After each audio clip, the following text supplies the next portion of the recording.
याच संदर्भातली। नितीन देशमुख यांनी म्हटलंय की पडळकरला मी मारणारच, त्याला त्याची मस्ती दाखवणार असा इशारा त्यांनी दिलाय। आव्हाडांचे कार्यकर्ते नितीन देशमुख यांनी पडळकरांना हा इशारा दिलाय। हो साहेब, त्या पडळकरला मारणार आम्ही आज, त्याला दाखवतो मस्ती त्याची।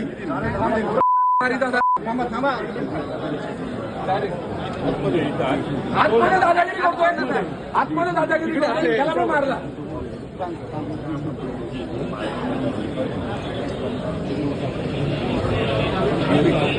गेले एकदा गुंड घेऊन आला होता, त्याची मस्ती आहे ना।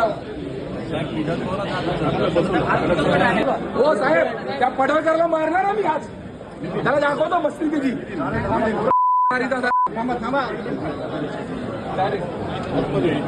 आतमध्ये दादागिरी करतोय, आतमध्ये दादागिरी करतोय, त्याला पण मारला।